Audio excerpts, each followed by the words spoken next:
আমরা বলতে চাই, এত মানুষের রক্ত দেওয়ার পরে যে বাংলাদেশের ক্ষমতার মস্তদে বসেছেন, সেই ক্ষমতায় থাকতে হলে এদেশের মানুষের ভাত কাপড় বাসস্থান, শিক্ষা, চিকিৎসা, রাষ্ট্রের যে মৌলিক অধিকার, সেই অধিকার প্রতিষ্ঠা করেই ক্ষমতায় থাকতে হবে, নয়তো ক্ষমতায় থাকার কোনো অধিকার নাই।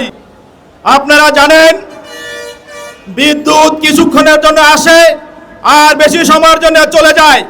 সেই জন্য রাত্রে মানুষের ঘুমাইতে অনেক দেরি হয়। সকালবেলা উঠে মায়েরা সন্তানদেরকে স্কুলে পাঠানোর জন্য যখন রান্নাঘরে যায়, তখন গ্যাসের চুলা জ্বালালে আর গ্যাস থাকে না। আজকে এই অবস্থায় কোনো মা তার সন্তানকে সঠিক সময় স্কুলে পাঠাইতে পারেন না। প্রিয় বন্ধুগণ, আজকে বাংলাদেশে 24-এর বিপ্লবের পরাজয় সরকার এসেছে ম্যানেজমেন্টের মাধ্যমে। সেই সরকার মানুষের গ্যাস, বিদ্যুৎ, মানুষের নিত্য প্রয়োজনীয় যে দ্রব্যমূল্যের ঊর্ধ্বগতি, সেই জন্য তারা ক্ষমতা থাকার জন্য ইতিমধ্যেই তাদের নৈতিকতা হারিয়ে ফেলেছে। পাঞ্জাবের জগতে একটি বিশ্বস্ত নাম, শাবাব এথনিক ওয়্যার।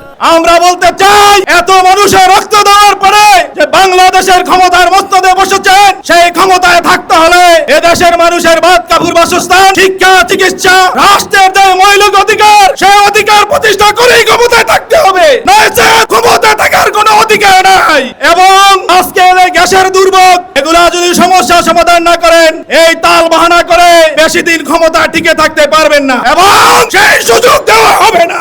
আসুন, আগামী দিনে যত কর্মসূচি আসবে, আমাদের ন্যায্য অধিকার আদায়ের জন্য সর্বক্তভাবে ঝাঁপিয়ে পড়ি। এই কথা শেষ করি, আমার বক্তব্য শেষ করছি। আসসালামু আলাইকুম ওয়া রাহমাতুল্লাহি ওয়া বারাকাতুহু।